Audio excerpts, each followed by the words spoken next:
स्वागत है फ्रेंड्स आपको हमारे चैनल स्टडी ऑफ स्मिथ पर। आज हम आपको बताएंगे क्लास 10 सोशल साइंस का पेपर कैसा आएगा प्री बोर्ड परीक्षा में और बोर्ड परीक्षा में। तो चलिए शुरू करते हैं आज का वीडियो। तो वीडियो शुरू करने से पहले जो लोग मेरे चैनल को सब्सक्राइब ना किए हो पहले वो मेरे चैनल को सब्सक्राइब कर लें और बेल आइकन को प्रेस कर लें। तो चलिए शुरू करते हैं आज का वीडियो। तो पहले देखते हैं इस पेपर का इंट्रोडक्शन में इसका क्या दिया गया है। तो इसमें टाइम दिया गया है 3 घंटा और इसमें पहला ऑप्शन में दिया गया है सभी प्रश्न अनिवार्य है या प्रश्न पत्र 2 खंडों में विभाजित है। आ और ब 20 तक बहुविकल्पीय प्रश्न है जिनका उत्तर OMR सीट पर देना है। मतलब कि आपको एक OMR सीट मिलेगी, आपको या बहुविकल्पीय प्रश्न पत्र में नहीं लिखना है, कॉपी में नहीं लिखना है, नहीं तो आपको नंबर कट जाएगा। आपको इसका आंसर OMR सीट पर लिखना है। तो पहला क्वेश्चन क्या है फ्रेंड्स, सत्ता में साझेदारी का अच्छा उदाहरण प्रस्तुत करने वाला राष्ट्र कौन सा है। तो इसका आंसर होगा श्रीलंका।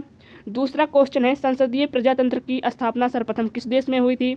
इसका आंसर है इंग्लैंड। और तीसरा ऑप्शन है इनमें से किस नदी पर बहुउद्देशीय नदी परियोजना नहीं है। तो इसका आंसर है यमुना। और चौथा ऑप्शन है इनमें से कौन सा एक फलीदार फसल है। तो इसका ऑप्शन है सही है मोटे अनाज। तो पांचवा क्वेश्चन है श्रीलंका एक स्वतंत्र राष्ट्र कब बना। इसका आंसर है 1948। और छठवां क्वेश्चन है भारत में कितने प्रतिशत लोगों की मातृभाषा हिंदी है। तो इसका आंसर है 42%। और सातवां क्वेश्चन है निम्न में से एक एशियाई देशों में से भाषा और जाति संघर्ष की समस्या थी। इसका आंसर है लेबान व श्रीलंका।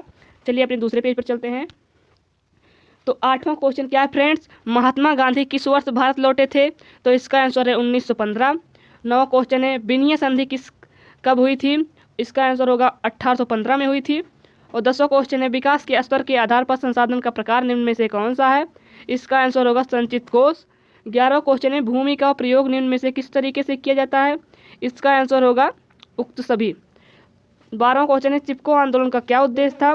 इसका आंसर सही होगा वनों को बचाने के लिए अभियान।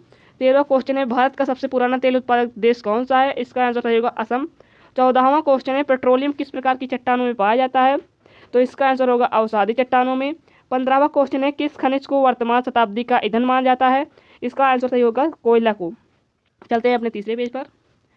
16वां क्वेश्चन क्या है फ्रेंड्स, निम्नलिखित में से कौन सा नवीकरण योग्य संसाधन नहीं है। तो इसका आंसर होगा पवन ऊर्जा। और 17वां क्वेश्चन है, सॉरी फ्रेंड्स ये पवन ऊर्जा नहीं होगा, इसमें दिया गया नहीं होगा।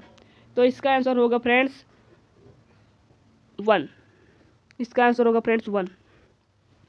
तो 17वां क्वेश्चन क्या है फ्रेंड्स, मैग्नीज का सबसे बड़ा उत्पादक राज्य निम्न में से है।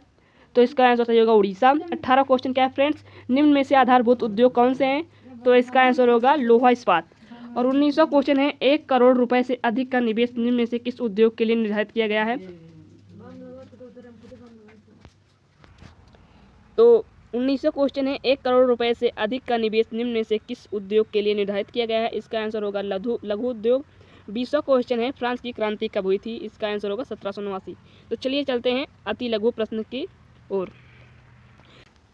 तो पहला क्वेश्चन है राष्ट्रवाद का अर्थ स्पष्ट कीजिए। तो फ्रेंड्स राष्ट्रवाद का अर्थ है कि किसी देश में कई प्रकार की जातियों के लोगों का एक संगठन बनाकर अपने देश के लिए कोई कार्य किया गया, अपने देश के हित के लिए कोई भी कार्य करना ही राष्ट्रवाद कहलाता है। और दूसरा क्वेश्चन है निरंकुशवाद की परिभाषा दीजिए। तो निरंकुशवाद वह है दोस्तों जहाँ किसी भी देश का जब कोई राजा निरंकुश हो जाता है, जैसे कि कोई भी राजा अपनी प्रजा का बात को नहीं मानता है और अपनी मन मर्जी से कर लगाता है और अपने देश के हित के लिए कोई भी कार्य नहीं करता है, उसी को कहते हैं निरंकुशवाद। तीसरा क्वेश्चन है असहयोग आंदोलन से आप क्या समझते हैं। तो असहयोग आंदोलन महात्मा गांधी द्वारा चलाया गया एक आंदोलन था जिसमें महात्मा गांधी जी का मुख्य उद्देश्य था कि ब्रिटिश सरकार का सहयोग न करना, क्योंकि महात्मा गांधी जी जानते थे कि ब्रिटिश सरकार उनके सहयोग से ही उन पर शासन कर रही है, इसीलिए महात्मा गांधी जी ने असहयोग आंदोलन को चलाया। चौथा क्वेश्चन है लोकतंत्र की एक विशेषता बताइए। तो लोकतंत्र की एक मुख्य विशेषता यह है कि लोकतंत्र की वजह से देश के शासक निरंकुश नहीं होते हैं और देश के हित के लिए कार्य करते हैं। पांचवा क्वेश्चन है लिंग आधार सामाजिक विभाजन किसे कहते हैं। तो लिंग आधार सामाजिक विभाजन वह है जिसमें स्त्री और पुरुषों को समान अधिकार नहीं प्राप्त होता है। स्त्री को 4 दीवारी के अंदर बंद रखा जाता है और उसे चौका बासन करने और लड़के को पालने पोसने में रखा जाता है और पुरुष को बाहर जाकर काम करने में और घर को चलाने के लिए रखा जाता है। चलिए चलते हैं दूसरे पेज पर। तो लघु पहला क्वेश्चन है पहला क्वेश्चन है जाति के आधार पर सामाजिक विभाजन। तो पहले के लोगों में, इसका आंसर होगा पहले के लोगों में जाति के आधार पर बहुत विभिन्नताएं थी। वैश्य जाति के लोग को बहुत नीची जाति के लोग माना जाता था। वैश्य जाति के लोग जमींदार के यहाँ कुछ ज़मीन लेकर उनके यहाँ कार्य करते थे, और वैश्य लोगों को उनका अनाज भी छूने नहीं दिया जाता था और पानी तक पीने नहीं दिया जाता था, और उनको स्कूल जाने से भी रोक लगाया गया था। इसी को जाति के आधार पर सामाजिक विभाजन कहते हैं। दूसरा क्वेश्चन है सत्ता की साझेदारी का क्या अर्थ है, इसको हम आपको बाद में बताएंगे। तीसरा क्वेश्चन है क्या, पहले इसको देख लीजिए, यह इंपॉर्टेंट क्वेश्चन है। चिपको आंदोलन का उद्देश्य बताइए। तो चिपको आंदोलन का मुख्य उद्देश्य था कि वनों को काटने से बचाना। इसमें आदिवासी लोगों को आदेश दिए गए थे कि जब कोई पेड़ को काटने आता था तो आदिवासी लोग पेड़ से चिपक जाते थे और कहते थे कि हमें काटो फिर वनों को काटो, और इससे हमें बहुत सारी सफलताएं भी मिली वनों को बचाने में। तो फ्रेंड्स, पांचवा क्वेश्चन क्या है फ्रेंड्स, सदाबहार वन किसे कहते हैं। सदाबहार वन किसे कहते हैं और यहाँ कहाँ पाए जाते हैं। तो सदाबहार वन वे वन होते हैं जो हर मौसम हरे भरे रहते हैं, और इनके पेड़ लंबे और घने होते हैं, जिस वजह से धूप नीचे तक नहीं जा पाती है और नीचे झाड़ियाँ उग जाती हैं। इसी को सदाबहार वन कहते हैं। तो इसके बाद क्या है, दीर्घ उत्तरीय प्रश्न। इसमें पहला प्रश्न है जल संवर्धन किसे कहते हैं, और दूसरा प्रश्न है लोकतंत्र की मुख्य विशेषताएं। तो पहले हम आपको बताते हैं लोकतंत्र की मुख्य विशेषताएं क्या है। तो लोकतंत्र की मुख्य विशेषता है कि लोकतंत्र की वजह से राजा निरंकुश नहीं रहता है, वह अपने देश के हित के लिए कार्य करता है, और जनता अपने मन मर्जी से शासक को चुन सकती है, और जनता अपनी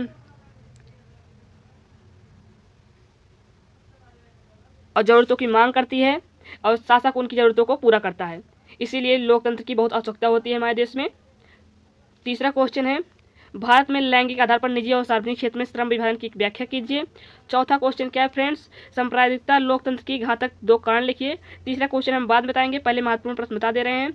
और चौथा क्वेश्चन क्या है, सांप्रदायिकता लोकतंत्र के लिए घातक 2 कारण लिखिए। तो अथवा करके क्या दिया गया है, सत्याग्रह का क्या अर्थ है, सत्याग्रह पर महात्मा गांधी के क्या विचार हैं। तो सत्याग्रह का अर्थ है ब्रिटिश सरकार द्वारा यह एक नियम था सत्याग्रह, जिसमें मजदूरों को 2 साल की सजा सुनाई जाती थी बिना कोई गलती के। इस पर महात्मा गांधी जी ने असहयोग आंदोलन चालू किया था। असहयोग आंदोलन का उद्देश्य था कि ब्रिटिश सरकार का सहयोग न करना। पांचवा क्वेश्चन